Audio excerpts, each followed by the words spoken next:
Good morning students, how are you? I hope all are fine. तो प्यारे बच्चों, शुरू करते हैं हम व्याकरण का पाठ 3 जिसका नाम है मात्राएं, शब्द और वाक्य। हमने कक्षा में पाठ 3 को विस्तार से पढ़ा और समझा। आज हम वीडियो के माध्यम से इस पाठ को पुनः पढ़ेंगे और समझेंगे। तो सबसे पहले प्यारे बच्चों, हम शब्दों के बारे में पढ़ेंगे कि शब्द क्या होते हैं। तो प्यारे बच्चों, हमने पाठ 2 में वर्णों के बारे में पढ़ा। आपने वर्णों को भी समझा कि वर्ण 2 प्रकार के होते हैं, स्वर और व्यंजन। तो जो भी हमारे स्वर और व्यंजन वर्ण होते हैं, तो वर्णों को ही मिलाकर हम शब्द बनाते हैं। तो बच्चों, शब्द कैसे बनते हैं? वर्णों को जोड़कर। देखो, जैसे ऐ जमा न जमा क, तो देखो ऐ न क, तो 3 वर्णों को जोड़कर शब्द बना है ऐनक। तो ऐसे ही वर्णों को जोड़ने से शब्द बनते हैं। अब व्यंजन, जो व्यंजन वर्ण होते हैं, तो हमने पाठ 2 में समझा था कि जो व्यंजन वर्ण हैं वो स्वरों से मिलकर बनते हैं। उनमें जो स्वर चिन्ह होते हैं वो मात्रा बनकर जुड़ जाते हैं। स्वरों के निश्चित चिन्हों को ही हम मात्रा कहते हैं। यानी कि हमने जितने भी स्वर वर्ण, जो हमने 11 स्वर वर्ण पढ़े थे, उन 11 स्वर वर्णों के जो चिन्ह होते हैं वो व्यंजन में मात्रा बनकर जुड़ जाते हैं। एक ऐसा निश्चित चिन्ह मात्रा बन जाता है। स्वर अ सभी व्यंजनों के साथ जुड़ा है। अगर हम केवल अ स्वर की बात करें तो अ ऐसा वर्ण है जो सभी व्यंजनों के साथ जुड़ता है।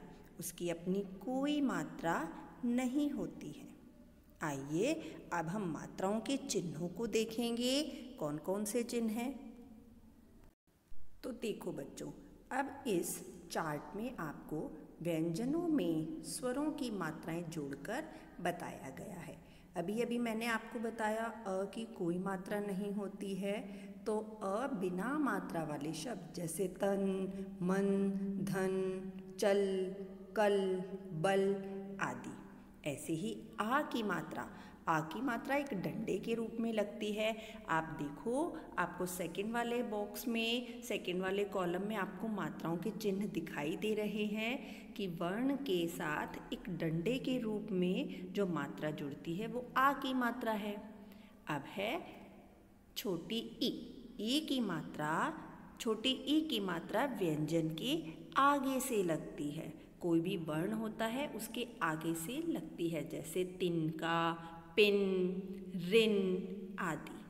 अब बड़ी ई की मात्रा व्यंजन के पीछे से लगती है, जैसे तीर, चीर, और इसकी आवाज़ भी लंबी जाती है।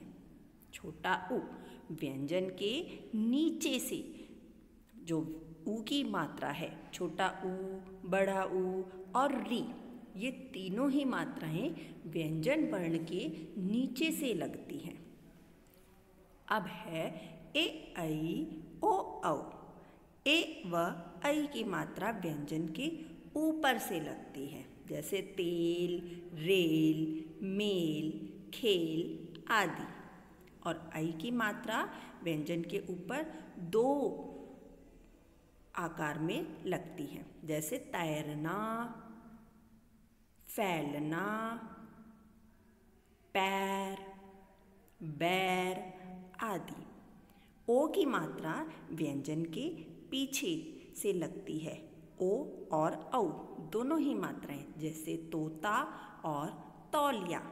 तो ध्यान दीजिए बच्चों, ये मात्राएं किस रूप में लगती हैं? आ, ई, ओ व औ की मात्राएं पीछे से, ई की मात्रा व्यंजन के आगे से, ऊ और री की मात्राएं व्यंजन के नीचे लगती हैं। और ए व ऐ की मात्राएं मैंने आपको बताया व्यंजन के ऊपर लगती हैं। आइए अब आगे पढ़ते हैं। अब है र में ऊ की मात्रा। तो बच्चों, र में ऊ की मात्रा छोटा ऊ और बड़ा ऊ कैसे लगता है? पेट में, उसके बीच में। र एक ऐसा व्यंजन वर्ण है कि र में जब भी हम ऊ की, केवल ऊ की बात कर रहे हैं हम, केवल ऊ की मात्रा जब हम लगाते हैं तो वो उसके पेट में लगती है।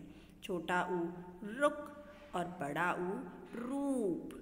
देखो दोनों में र में ऊ की मात्रा, छोटे ऊ और बड़े ऊ में क्या अंतर है? जो छोटा ऊ है वो र के पेट में बीच में उससे जुड़कर लगा हुआ है, और जो बड़ा रू है देखो वो उससे र के साथ थोड़ा सा दूर होके उसके पेट में लगा हुआ है। अब है अंग। अंग को हम अनुस्वार कहते हैं, यानी कि जब आप वर्ण के ऊपर बिंदी लगाते हैं, व्यंजनों से जुड़ता है। जैसे दंत, पतंग। आगे है आ, अनुनासिक। अनुनासिक को हम कहते हैं चांद बिंदु। चांद बिंदु के रूप में ये व्यंजनों के साथ जुड़ता है। अनुनासिक स्वरों का गुण है और सदैव स्वरों के साथ ही आता है। यह हमेशा अनुनासिक सदा स्वर वर्ण के साथ ही जुड़ता है। जैसे दांत। द में देखो आ की मात्रा है तो आ हमारा स्वर है और इसी के साथ चंद्र बिंदु ऊपर जुड़ा हुआ है। दांत, हंसना आदि। अह या विसर्ग। अगर वर्ण के साथ दो विसर्ग बिंदी के रूप में है वह विसर्ग कहलाता है। अ कभी भी अकेले नहीं लिखा जाता। इसका प्रयोग हम हमेशा स्वर या व्यंजनों के साथ करते हैं। जैसे अतः, प्रातः, और हमेशा इन दो विसर्गों की बिंदियों की आवाज़ ह की आती है। अंग्रेजी भाषा से आए हुए शब्द जो हम हिंदी में प्रयोग करते हैं वो कौन से हैं? आगत स्वर कहलाते हैं। जैसे बॉल, मॉल, ये वर्ण के ऊपर आधे सी के आकार में लगते हैं। आइए आगे देखते हैं। अब तक हमने शब्दों के बारे में पढ़ा कि वर्णों से मिलकर शब्द बनते हैं।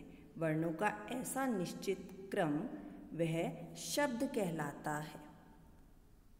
वर्णों को ही जोड़कर शब्द बनते हैं, लेकिन जब हम वर्णों को जोड़ते हैं तो वो वर्ण हमारे सार्थक होने चाहिए, यानी कि जिनका अर्थ हो।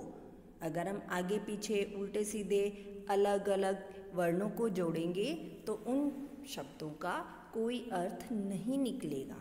तो हमें हमेशा सार्थक वर्णों से ही शब्द बनाने चाहिए जिनका अर्थ है। जैसे सूरज, अगर मैं उसको जूरज या चूरज कुछ और नाम देती हूँ या कुछ अलग वर्णों को जोड़ती हूँ तो उनका कोई अर्थ नहीं निकलेगा। आया समझ में बच्चों? यानी कि वर्णों का सही क्रम, यानी कि वर्णों को सही क्रम से और सार्थक यानी कि अर्थ वाले ऐसे वर्णों को ही जोड़ना और फिर उनसे शब्द बनाना जिसका कोई अर्थ निकलता है, मीनिंगफुल, तो वही शब्द कहलाते हैं। अब है वर्ण के ऊपर र लगाना। अब र एक ऐसा वर्ण है, र एक ऐसा वर्ण है जो अलग अलग तरीके से प्रयोग होता है। वर्ण के ऊपर र को हम कैसे लगाते हैं? र आधा होता है। मैंने आपको पाठ 2 में बताया था हलंत वाला वर्ण, जिसके नीचे हलंत होता है वो आधा होता है। जब दूसरे वर्ण से जुड़ता है तब उसे लगाने के लिए हम बाद वाले वर्ण के ऊपर उसे सी के आकार में लगाते हैं।